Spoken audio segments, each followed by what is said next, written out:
السلام علیکم ورحمۃ اللہ وبرکاتہ۔ الحمدللہ ثم الحمدللہ، ہمارا 22ویں پارے کا یہ 4th اور لاسٹ لیکچر ہے، اور اس میں ہم سورہ فاتر کی آیت نمبر 12 سے 45 تک سنیں گے، اور سورہ یاسین کی کا بھی تھوڑا سا حصہ جو اس پارے میں شامل ہے وہ بھی انشاءاللہ سنیں گے، اور یہ ہمارا لیکچر نمبر 91 ہے۔ اور اس میں سورہ فاتر کی جو آیت نمبر 29 ہے اس پر ضرور غور کیجیے گا، اور اس کو اپنے بچوں کے ساتھ اور اپنے دوسرے احباب کے ساتھ اس کو شیئر بھی کیجیے گا، اور انشاءاللہ ہم اس آیت کو اگر ہم اپنی زندگی کا ایک حصہ بنا لیں کہ اس میں ہمیں قرآن پڑھنے کو، نماز پڑھنے کو اور اللہ کے راستے میں خرچ کرنے کو تجارت بتایا گیا ہے، اور ایسی تجارت جو ہم اپنے رب کے ساتھ کرتے ہیں۔ آپ خود دیکھیں کہ اب جو تجارت ہم اپنے رب کے ساتھ کریں گے وہ ہمیں کس قدر فائدہ دینے والی ہے۔ تو ضرور آپ بھی اس آیت پہ، میں تو اکثر غور کرتی ہوں، تو آپ بھی سورہ فاتر کی آیت نمبر 29 پہ ضرور غور کیجیے گا، اور انشاءاللہ اس سے ہمیں فائدہ ہوگا۔ شروع کرتے ہیں۔ نحمدہ ونصلی علی رسولہ الکریم، اما بعد، اعوذ باللہ من الشیطان الرجیم، بسم اللہ الرحمن الرحیم، ربی اشرح لی صدری ویسر لی امری واحلل عقدۃ من لسانی یفقہوا قولی واجعل لی وزیرا من اہلی رب زدنی علما رب زدنی علما۔ اللہم فقہنا فی الدین، اللہم فقہنا فی الدین، اللہم انی اسألک علما نافعا، عملا متقبلا، ورزقا طیبا، آمین ثم آمین۔ اور دو طرح کے سمندر ایک جیسے نہیں ہو سکتے، جن میں ایک کا پانی میٹھا پیاس بجھانے والا اور پینے میں خوشگوار ہو، اور دوسرا کھاری کڑوا۔ تو ایسے ہی انسانوں کی بھی دو قسمیں، ایسے حالات بھی دو طرح کے ہوتے ہیں، اور تم دونوں سے تر و تازہ گوشت حاصل کر کے کھاتے ہو، اور زیور بھی نکالتے ہو جو تم پہنتے ہو، یعنی فائدہ دونوں سے ہی پہنچتا ہے۔ بعض اوقات جو لوگ ہمیں تکلیف دیتے ہیں ان سے فائدے بھی بہت پہنچتے ہیں۔ اور اسی سمندر میں تم دیکھتے ہو کہ کشتیاں پانی کو چیرتی پھاڑتی چلی جا رہی ہیں، تاکہ ایسے سفر سے تم اللہ کا فضل تلاش کرو اور اس کا شکر ادا کرو۔ وہ رات کو دن اور دن کو رات میں داخل کرتا ہے، اس نے سورج اور چاند کو مسخر کیا ہے، ہر ایک ایک مقرر مدت تک چلتا رہے گا۔ یہ ہے اللہ کی شان جو تمہارا رب ہے، اسی کی بادشاہی ہے، اور اسے چھوڑ کر جنہیں تم پکارتے ہو وہ تو کھجور کی گٹلی کے ایک چھلکے کے بھی مالک نہیں۔ غیر اللہ کی تو اتنی بھی ملکیت نہیں۔ پھر آپ کہیں گے یہ جو ہمارے پاس سب کچھ ہے یہ بھی تو ہماری ملکیت ہے، نہیں، اصل میں اس کا بھی مالک اللہ ہی ہے، یہ وقتی طور پر ہمارے ہاتھ میں ہے۔ اگر تم انہیں پکارو تو وہ تمہاری پکار سن نہیں سکتے۔ پتھر کے بت کہاں سے سنیں گے؟ قبر میں پڑے ہوئے مردے کہاں سے سنیں گے؟ اور اگر سن بھی لیں تو تمہیں جواب نہیں دے سکتے، یعنی تمہارا مطالبہ پورا نہیں کر سکتے، تمہاری مدد نہیں کر سکتے، اور قیامت کے دن تو وہ تمہارے شرک کا انکار ہی کر دیں گے، اور اللہ خبیر کی طرح آپ کو کوئی دوسرا صحیح خبر نہیں دے سکتا۔ تو جو اللہ نے خبر دی ہے اس پہ یقین کر لو کہ حالات اور معاملہ ایسا ہی ہے۔ یا ایھا الناس انتم الفقراء الی اللہ واللہ هو الغنی الحمید۔ اے لوگو، تم سب اللہ کے محتاج ہو، اور اللہ ہر چیز سے بے نیاز اور حمد کے لائق ہے۔ انسان کوئی بھی ہو، پڑھا لکھا ہو یا ان پڑھ ہو، جاہل ہو یا عالم ہو، غریب ہو یا فقیر ہو، مرد ہو یا عورت ہو، بوڑھا ہو یا جوان ہو، سب اللہ کے محتاج ہیں۔ ہم سب محتاج تھے دنیا میں آتے وقت بھی، کہ اللہ نے پیدا کیا، زندگی دی تو زندگی ملی، اور آج یہ روح ہمارے اندر ہے کہ ہم چلتے پھرتے، کھاتے پیتے، بولتے، سنتے، سمجھتے ہیں۔ اور اگر اللہ یہ روح نکال کے لے جائے تو بھی ہم اللہ کے محتاج ہیں، کیونکہ وہی جیسا چاہے گا معاملہ کرے گا، اور قیامت کے دن بھی اللہ ہی کے محتاج ہیں۔ تو ہر حال میں اور ہر موقع پر اللہ کی محتاجی ہے، وہی پار لگائے تو پار لگ سکتے ہیں۔ تو اس لیے اللہ کے سامنے عاجز ہی رہنا چاہیے۔ اللہ کو تمہاری ضرورت نہیں، تمہیں اللہ کی ضرورت ہے۔ اگر وہ چاہے تو تمہیں لے جائے اور تمہاری جگہ کوئی نئی مخلوق لے آئے، اور یہ بات اللہ پر کچھ دشوار نہیں، اور کوئی بوجھ اٹھانے والا دوسروں کے گناہوں کا بوجھ نہیں اٹھائے گا۔ اور اگر بوجھ سے لدا ہوا شخص کسی دوسرے کو اٹھانے کے لیے بلائے گا بھی تو کوئی اس کے بوجھ کا کچھ بھی حصہ اٹھانے کو تیار نہ ہوگا. یعنی ہر شخص کو قیامت کے دن اپنے گناہ خود اپنے اوپر ہی لادنے ہوں گے، اگرچہ وہ اس کا قرابت داری کیوں نہ ہو، رشتہ دار، ماں باپ، بہن، بھائی، اولاد. کوئی بھی انسان کے گناہوں کو نہیں اپنے سر پہ اٹھائے گا، انسان کو خود ہی اٹھانا ہوگا. اے نبی، آپ تو صرف ان لوگوں کو ہی ڈرا سکتے ہیں جو بن دیکھے اپنے رب سے ڈرتے ہیں اور نماز قائم کرتے ہیں. اور جو شخص پاکیزگی اختیار کرتا ہے تو وہ اپنے ہی لیے اختیار کرتا ہے، اور سب کو اللہ ہی کی طرف لوٹ کر جانا ہے. وَمَن تَزَكَّىٰ فَإِنَّمَا يَتَزَكَّىٰ لِنَفْسِهِ وَإِلَى اللَّهِ الْمَصِيرُ. ہم اپنی بری عادتیں چھوڑیں یا نہ چھوڑیں، ہم اپنے دل کا تزکیہ کریں یا نہ کریں، واپسی تو اللہ کی طرف ہے. تو کامیاب کون ہے؟ قد افلح من تزکیٰ، کامیاب ہو گیا وہ جس نے پاکیزگی اختیار کر لی. یاد رکھیے قیامت کے دن بیٹا بھی ماں باپ کا بوجھ اٹھانے سے انکار کر دے گا. ابن عباس کہتے ہیں باپ اور ماں اپنے بیٹے کو ملیں گے تو کہیں گے بیٹے میرے کچھ گناہ اپنے سر پہ لے لو. وہ کہے گا میں ایسا نہیں کر سکتا، جو گناہ میرے اوپر ہیں وہی مجھے کافی ہے. تو اگر اولاد ہی کام نہیں آئے گی تو دوسرے کہاں سے کام آئے گی. وَمَا يَسْتَوِي الْأَعْمَى وَالْبَصِيرُ، تو نابینا اور بینا برابر نہیں ہو سکتے. وَلَا الظُّلُمَاتُ وَلَا النُّورُ، اور نہ اندھیرے اور روشنی. وَلَا الظِّلُّ وَلَا الْحَرُورُ، اور نہ سایہ اور دھوپ ایک جیسی. وَمَا يَسْتَوِي الْأَحْيَاءُ وَلَا الْأَمْوَاتُ، اور نہ ہی زندے اور مردے ایک جیسے ہوتے ہیں. اللہ تو جسے چاہے سنا سکتا ہے، لیکن آپ ان لوگوں کو نہیں سنا سکتے جو قبروں میں پڑے ہوئے ہیں. یعنی اللہ تعالیٰ تو مردے کو بھی سنا سکتا ہے اپنی بات، لیکن ایک عام انسان مردوں کو نہیں سنا سکتا. آپ دیکھیں کہ قبر میں جانے سے پہلے جب مردہ کفن لپیٹے پڑا ہوتا ہے، لوگ شکل دیکھ رہے ہوتے ہیں، اس سے 100 سوال بھی کریں، 100 دفعہ کوئی بات کریں، کیا وہ بولتا ہے، کیا وہ جواب دیتا ہے، کیا وہ کچھ کرتا ہے اٹھ کے؟ کچھ بھی نہیں. تو یہ کیسے ہو گیا کہ جو ہی وہ قبر کے اندر پہنچے اور منو مٹی ان کے اوپر پڑ گئی تو وہ بولنا شروع ہو گئے؟ آپ تو صرف ایک ڈرانے والے ہیں.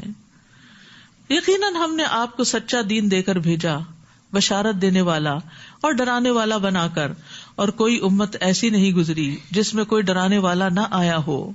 اور اگر یہ لوگ آپ کو جھٹلاتے ہیں تو ان سے پہلے کے لوگ بھی جھٹلاتے رہے ہیں. ان کے رسول ان کے پاس واضح دلائل، صحیفے اور روشنی بخش کتاب لائے تھے.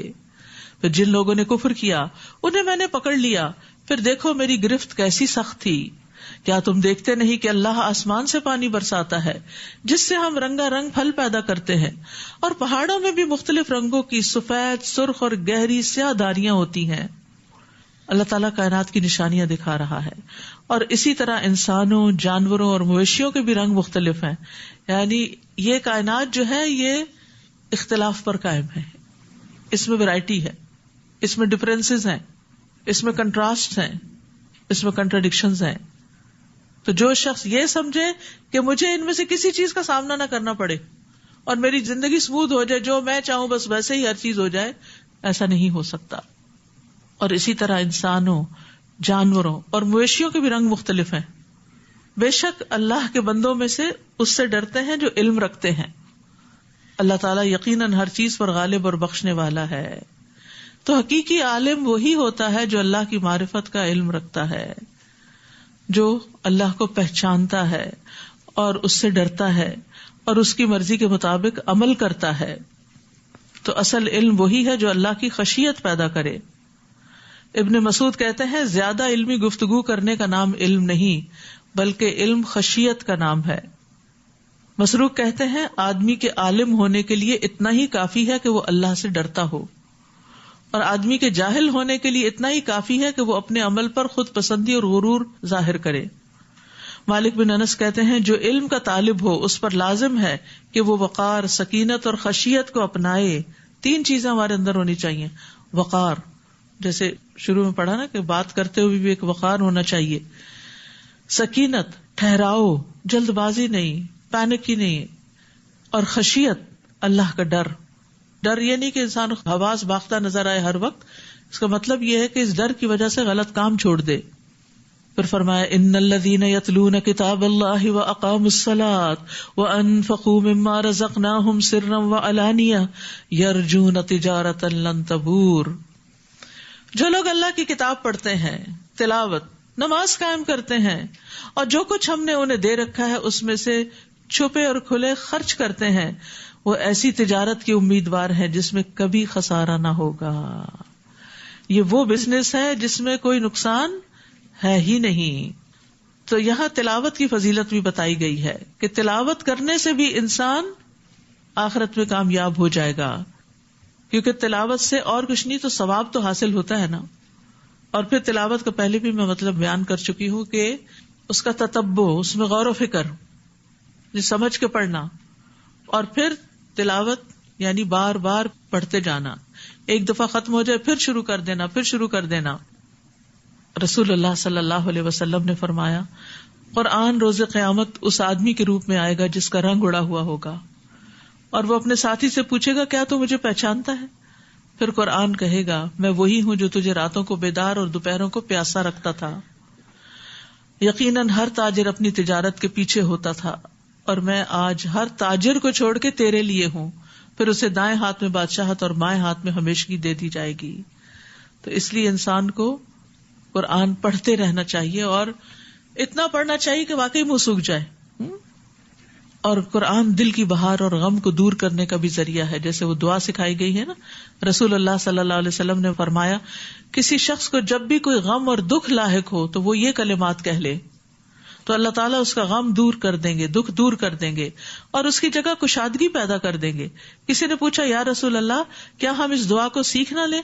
فرمایا کیوں نہیں، جو بھی اس دعا کو سنے اس کے لیے مناسب ہے کہ اسے سیکھ لے.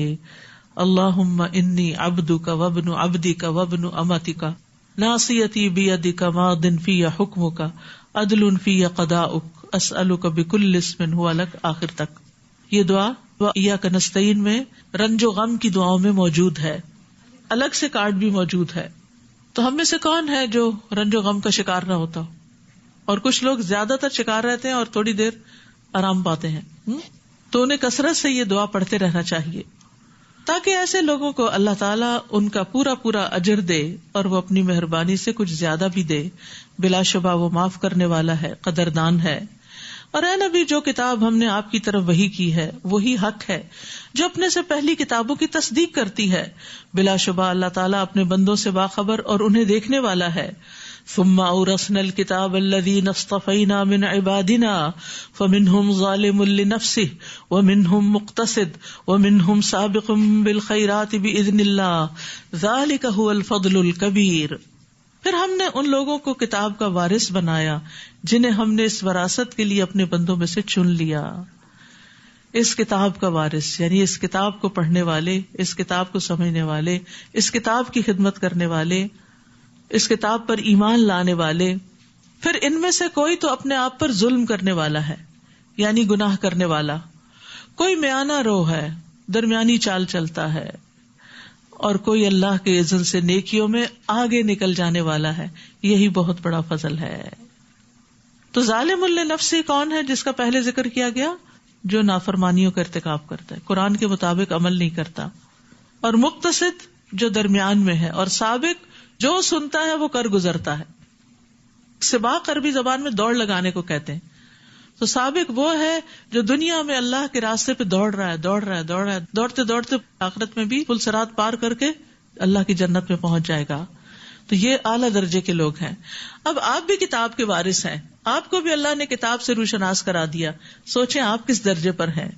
درمیانی چال چل رہے ہیں یا تیز دوڑ رہے ہیں؟ صرف جو کر رہے ہیں اسی پہ راضی نہیں، اور کرنے کی تمنا رکھتے ہیں اور کوشش میں بھی لگے رہتے ہیں، اور جو بھی حکم ملتا ہے اس پر عمل کی کوشش کرتے ہیں. کیونکہ درمیان میں کبھی انسان ادھر لڑکتا ہے، کبھی ادھر لڑکتا ہے. لیکن اگر دوڑ لگانے کی سوچے تو انشاءاللہ اس سے فائدہ یہ ہوگا کہ اگر سابقون میں سے اللہ نہ کرے نہ بھی صحیح تو ظالموں میں نہ شمار ہوں. ظالم وہ ہوتا ہے جو حق نہیں دیتا کسی کا، تو جو کتاب کا حق نہیں دیتے وہ پھر ظالم شمار ہوتے ہیں. تو جن پہ یہ فضل کبیر ہے، بہت بڑا فضل ہے، وہ ہمیشہ رہنے والے باغات میں داخل ہوں گے. جنات عدن يدخلونها يحلون فيها من اساور من ذهب ولؤلؤا، وہاں انہیں سونے کے کنگنوں اور موتیوں سے آراستہ کیا جائے گا، ان کو خوبصورت بنایا جائے گا، ان کو زیورات پہنائے جائیں گے، اور وہاں ان کا لباس ریشم کا ہوگا. دنیا میں یہ دونوں چیزیں مردوں کے لیے حرام ہیں لیکن جنت میں حلال ہوں گی، اور عورتوں کے لیے تو آبویسلی ہوں گی ہی. وہاں پہنچ کر وہ کیا کہیں گے؟ وقالوا الحمد للہ، الحمد للہ. سورۃ فاطر کے شروع میں بھی الحمد للہ آتا. الحمد للہ الذی اذہب عنا الحزن ان ربنا لغفور شکور. اللہ کا شکر ہے، اللہ کی تعریف ہے جس نے ہم سے غم دور کر دیا. مومن جو ہے وہ دنیا میں غم سے کم ہی چھٹکارا پاتا ہے، کیونکہ ایک کے بعد ایک مشکل بھی آئی رہتی ہے، اور دوسرے یہ کہ جتنا وہ پڑھتا چلا جاتا ہے اتنی خشیت بڑھتی ہے، تو پھر اس کو غم یہ لگ جاتا ہے کہ میں اللہ کا حق ادا نہیں کر رہا.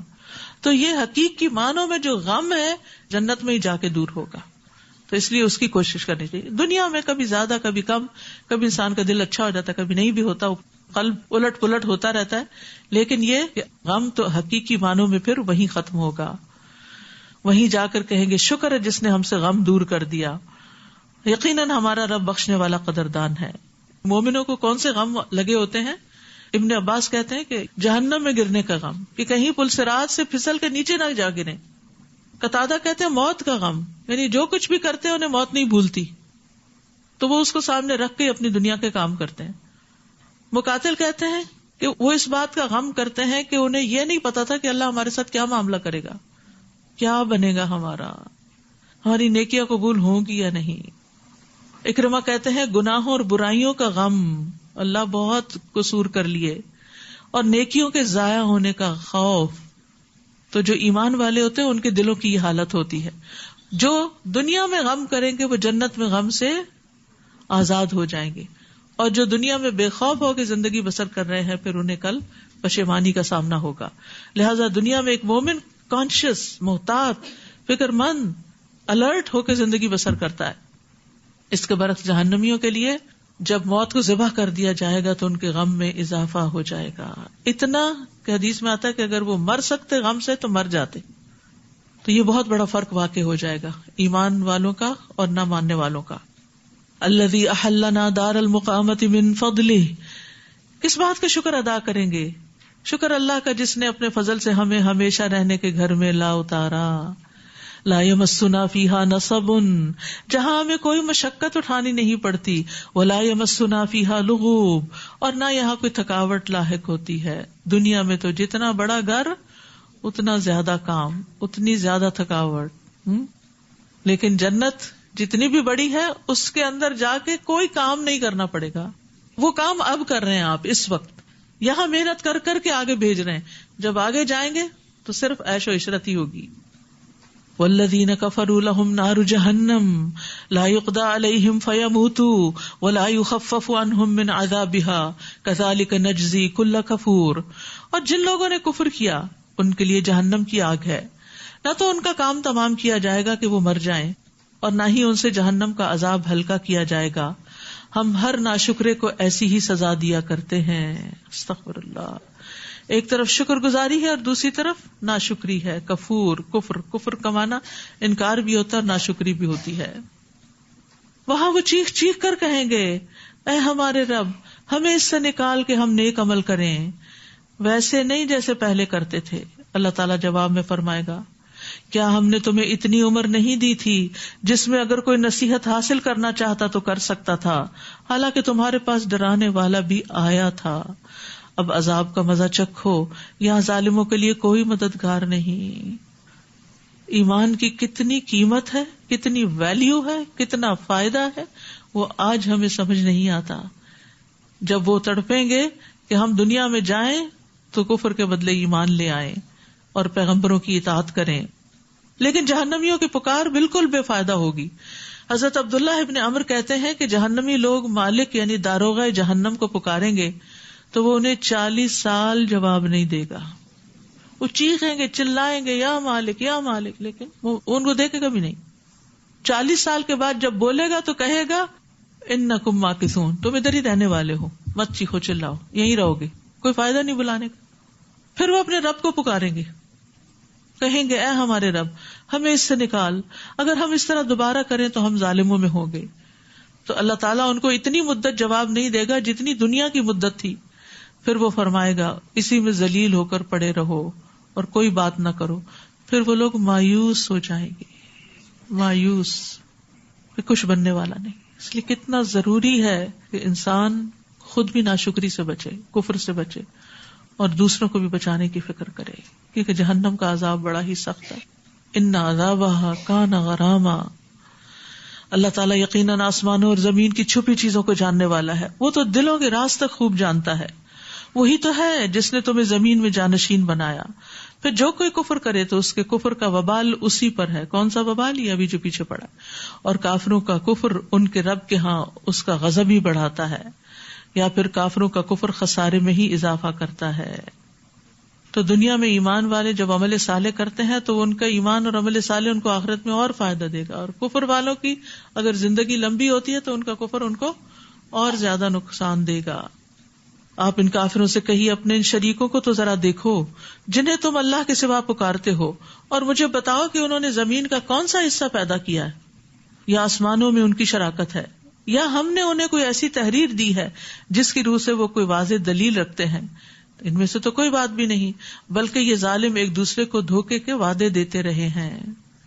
اللہ تعالیٰ ہی یقیناً آسمانوں اور زمین کو تھامے ہوئے ہے کہ کہیں وہ اپنی جگہ سے ہٹ نہ جائیں. سبحان اللہ، اللہ نے ہمارے جینے کا کیسا انتظام کر رکھا ہے، اور اگر وہ ہٹ جائیں تو اس کے بعد انہیں کوئی بھی اپنی جگہ پہ برقرار نہیں رکھ سکتا. بلا شبہ وہ بڑا بردبار اور معاف کرنے والا ہے.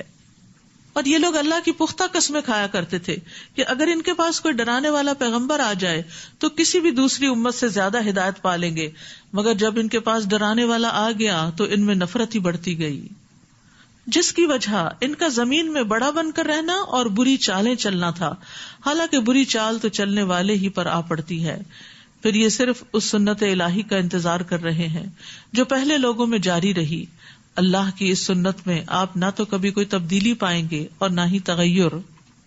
تو سب سے بڑا فساد کیا ہے؟ ایک دوسرے کے خلاف چالیں چلنا. وَلَا يَحِيقُ الْمَكْرُ السَّيِّئُ إِلَّا بِأَهْلِهِ. تو یاد رکھیے انسان جب کسی کے خلاف چال چلتا ہے نا، کسی کو بے چین کرتا ہے، امن اس کا چھین لیتا ہے، تو وہ خود بھی اسی میں مبتلا ہو جاتا ہے، یعنی اپنی ہلاکت کی طرف جلدی کرتا ہے انسان. اور اللہ کو فساد ویسے ہی پسند نہیں.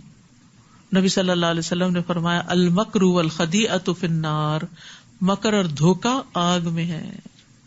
نبی صلی اللہ علیہ وسلم نے بھی فرمایا دھوکہ دینے والے کے لیے قیامت کے دن ایک جھنڈا ہوگا جس کے ذریعے وہ پہچانا جائے گا کہ یہ دھوکے باز شخص ہے. یعنی انسان اگر دوسرے کو اندھیرے میں رکھتا ہے، کیا وہ زمین میں چلتے پھرتے نہیں کہ ان لوگوں کا انجام دیکھیں جو ان سے پہلے گزر چکے ہیں، اور وہ ان سے بھی زیادہ طاقتور تھے. اللہ کو تو آسمانوں کی یا زمین کی کوئی بھی چیز عاجز نہیں کر سکتی. بلا شبہ وہ سب کچھ جاننے والا اور قدرت والا ہے. اور اگر اللہ لوگوں کے اعمال کے مطابق ان کا مواخذہ کرتا تو سطح زمین پر کوئی جاندار زندہ نہ چھوڑتا، لیکن وہ تو ایک مقررہ وقت تک انہیں ڈھیل دیے جاتا ہے. پھر جب ان کا مقررہ وقت آ جائے گا تو یقیناً اللہ اپنے بندوں کو دیکھ رہا ہے. سورۃ یاسین. بسم اللہ الرحمن الرحیم. یاسین والقرآن الحکیم انک لمن المرسلین علی صراط مستقیم تنزیل العزیز الرحیم. یاسین، حکمت والے قرآن کی قسم، آپ بلا شبہ رسولوں میں سے ایک رسول ہیں، سیدھی راہ پر ہیں، جو غالب اور رحم کرنے والے کا نازل کردہ ہے، یعنی قرآن، تاکہ آپ ایسی قوم کو ڈرائیں جن کے آباء و اجداد نہیں ڈرائے گئے تھے، لہٰذا وہ غفلت میں پڑے ہوئے. تو لوگوں کی غفلت دور کرنے کا سب سے بہترین ذریعہ کیا ہے؟ قرآن کے ذریعے ان کو نصیحت کرنا. ان میں سے اکثر پر اللہ کا یہ قول ثابت ہو چکا ہے کہ وہ ایمان نہیں لائیں گے. یعنی اللہ کو پہلے سے ہی پتا ہے کہ ان کو جتنا بھی خبردار کیا جائے یہ نہیں مانتے.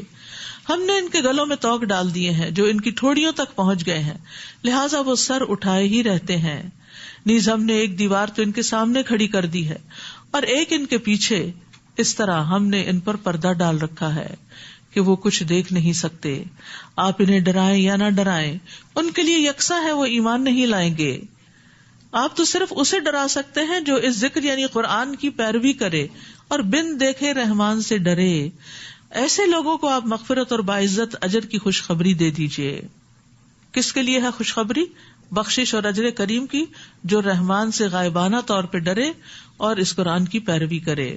تو مومن جو ہوتا ہے وہ اللہ کے عذاب سے ہمیشہ ڈرتا ہے اور نیک عمل کرنے کے باوجود ڈرتا ہے، اور اس بات سے بھی ڈرتا ہے کہ کہیں اس کے اعمال ریجیکٹ نہ ہو جائیں، کہ وہ سٹینڈرڈ کے نہیں کہ جو اللہ کی شان میں پیش کیے جانے چاہیے تھے. مومن کے اندر ایمان اور خوف دونوں ہوتے ہیں، جبکہ منافق بد عمل بھی ہوتا ہے اور بے خوف بھی ہوتا ہے. جب انسان اللہ کا خوف اختیار کرتا ہے تو اللہ کی رحمت پاتا ہے، اور غائبانہ طور پر ڈرنے والے کو عرش کا سایہ بھی نصیب ہوگا. نبی صلی اللہ علیہ وسلم نے فرمایا 7 آدمی ایسے ہیں جنہیں اللہ قیامت کے دن اپنے عرش کے سائے میں جگہ دے گا، جبکہ اس کے عرش کے سائے کے سوا اور کوئی سایہ نہ ہوگا. ان میں سے ایک وہ شخص ہے جسے کسی بلند مرتبہ اور خوبصورت عورت نے اپنی طرف بلایا اور اس نے جواب دیا کہ میں اللہ سے ڈرتا ہوں. یہ ہے اللہ سے غائبانہ طور پر ڈرنے والے، جن کے لیے بخشش کا وعدہ ہے کہ جب کوئی بھی نہ دیکھ رہا ہو تب بھی وہ کوئی بے حیائی کا کام نہیں کرتے، برائی کا کام نہیں کرتے. انا نحن نحیی الموتى ونکتب ما قدموا وآثارهم وکل شیء احصیناہ فی امام مبین. بلا شبہ ہم ہی مردوں کو زندہ کرتے، اور 2 طرح کے سمندر ایک جیسے نہیں ہو سکتے. وہ کہنے لگے تم تو ہمارے ہی جیسے انسان ہو اور رحمان نے تو کچھ بھی نہیں اتارا، تم تو محض جھوٹ بولتے ہو. وہ کہنے لگے ہمارا رب جانتا ہے کہ ہم یقیناً تمہاری طرف رسول بنا کر بھیجے گئے، اور ہمارے ذمہ تو صرف واضح طور پر پیغام پہنچا دینا ہے. وہ کہنے لگے ہم تو تمہیں منحوس سمجھتے ہیں، اگر تم باز نہ آئے تو ہم تمہیں سنسار کر دیں گے. پیغمبروں کو بھی جگہ دے گا جبکہ اس کے عرش کے سائے کے سوا اور کوئی سایہ نہ ہوگا. ان میں سے ایک وہ شخص ہے جسے کسی بلند مرتبہ اور خوبصورت عورت نے اپنی طرف بلایا اور اس نے جواب دیا کہ میں اللہ سے ڈرتا ہوں. یہ ہے اللہ سے غائبانہ طور پر ڈرنے والے، جن کے لیے بخشش کا وعدہ ہے کہ جب کوئی بھی نہ دیکھ رہا ہو تب بھی وہ کوئی بے حیائی کا کام نہیں کرتے، برائی کا کام نہیں کرتے. انا نحن نحیی الموتى ونکتب ما قدموا وآثارهم وکل شیء احصیناہ فی امام مبین. بلا شبہ ہم ہی مردوں کو زندہ کرتے ہیں، یعنی زندگی اور موت کا مالک صرف اللہ ہے، کوئی اور نہیں. ہم ان کے وہ اعمال بھی لکھتے جاتے ہیں جو وہ آگے بھیج چکے ہیں. ہر روز اعمال نامہ اوپر جاتا ہے، اور وہ آثار بھی جو پیچھے چھوڑ چکے ہیں، یعنی ہمارے اعمال تو اللہ کے پاس چلے جاتے ہیں، اور ان کے جو اثرات ہوتے ہیں، نیکی اور برائی کے اثرات، یا لوگ ہم سے جو کچھ اخذ کر لیتے ہیں، وہ دنیا میں مزید اچھائی یا برائی کا ذریعہ بنتے ہیں. اچھے کام کریں گے تو ملٹی پلائی ہوں گے. اگر ہمیں دیکھ کے کوئی اچھا کام کر لیتا ہے تو پھر اس کو بھی اجر ملے گا، آپ کو بھی ملے گا. اور اسی طرح برا کام کرتے ہوئے بھی. وَكُلَّ شَيْءٍ أَحْصَيْنَاهُ فِي إِمَامٍ مُّبِينٍ، اور ہم نے ہر چیز کا ایک واضح کتاب یعنی لوح محفوظ میں ریکارڈ رکھا ہوا ہے. تو یاد رکھیے انسان کے آثار کی بھی یہاں بات جو ہو رہی ہے اس میں انسان کے قدم بھی ہیں. جب نبی صلی اللہ علیہ وسلم کے زمانے میں بنو سلمہ نے مدینے کے دور کے علاقے سے قریب شفٹ ہونا چاہا تو آپ نے فرمایا دیارکم تکتب آثارکم، جہاں رہتے ہو وہیں رہو، جتنے قدم چل کے آتے ہو وہ بھی کاؤنٹ ہوتے ہیں، وہ بھی لکھے جاتے ہیں. تو اس لیے اگر آپ دور سے آتے ہیں، اور جو جتنی دور سے آتا ہے اس کے اتنے ہی قدم لکھے جاتے ہیں. تو اس لیے کبھی انسان کو یہ نہیں سوچنا چاہیے کہ ہم تو بیچارے، آپ تو زیادہ خوش قسمت، زیادہ ثواب سمیٹ کے جاتے ہیں. اور آپ انہیں اس بستی والوں کی مثال بیان کیجئے جبکہ ان کے پاس رسول آئے تھے. جب ہم نے ان کی طرف 2 رسول بھیجے تو انہوں نے ان دونوں کو جھٹلا دیا. پھر ہم نے ایک تیسرے رسول سے انہیں تقویت بخشی. تب ان تینوں نے کہا ہم تمہاری طرف رسول کی حیثیت سے بھیجے گئے ہیں. وہ کہنے لگے تم تو ہمارے ہی جیسے انسان ہو اور رحمان نے تو کچھ بھی نہیں اتارا، تم تو محض جھوٹ بولتے ہو. وہ کہنے لگے ہمارا رب جانتا ہے کہ ہم یقیناً تمہاری طرف رسول بنا کر بھیجے گئے، اور ہمارے ذمہ تو صرف واضح طور پر پیغام پہنچا دینا ہے. وہ کہنے لگے ہم تو تمہیں منحوس سمجھتے ہیں، اگر تم باز نہ آئے تو ہم تمہیں سنسار کر دیں گے. پیغمبروں کو بھی لوگوں نے منحوس کہا، اور ہمارے ہاتھوں تمہیں دردناک سزا ملے گی، دھمکیاں بھی دیں. وہ کہنے لگے تمہاری نحوست تو تمہارے اپنے ساتھ لگی ہوئی ہے، اگر تمہیں نصیحت کی جائے تو کیا تم اسے نحوست سمجھتے ہو؟ بلکہ تم تو حد سے ہی گزرے ہوئے لوگ ہو. تو انسان کی نحوست اس کے گناہوں کی وجہ سے ہوتی ہے. وَجَاءَ مِنْ أَقْصَى الْمَدِينَةِ رَجُلٌ يَسْعَىٰ قَالَ يَا قَوْمِ اتَّبِعُوا الْمُرْسَلِينَ. اس وقت شہر کے پرلے کنارے سے ایک شخص دوڑتا ہوا آیا اور کہنے لگا میری قوم کے لوگوں، ان رسولوں کی پیروی اختیار کر لو. نیکی کے کام میں اس شخص نے دیر نہیں لگائی، دور تھا لیکن دوڑ لگا دی کہ معلوم نہیں کتنا وقت ہے. اور پھر اس کو یہ ڈر تھا کہ قوم میرے ساتھ کیا سلوک کرتی، لیکن اس نے اپنی جان کی بھی پرواہ نہیں کی. تو یاد رکھیے دوسروں کو خوشخبری دینے میں، دوسروں کو اچھی بات بتانے میں دیر نہیں کرنی چاہیے، بس حکمت ہونی چاہیے، لیکن میسج کنوے کرتے جانا چاہیے. اتبعوا من لا يسألكم اجرا وهم مهتدون، پیروی اختیار کر لو ایسے رسولوں کی جو تم سے کچھ اجر نہیں مانگتے اور خود راہ راست پر ہیں. انبیاء احسان کے بدلے میں کسی سے اجر نہیں مانگتے، تمہارے ایمان لانے پر تم سے کچھ چارج نہیں کرتے کہ تمہاری دنیا میں کچھ کمی ہو جائے گی اگر تم مسلمان ہو گئے.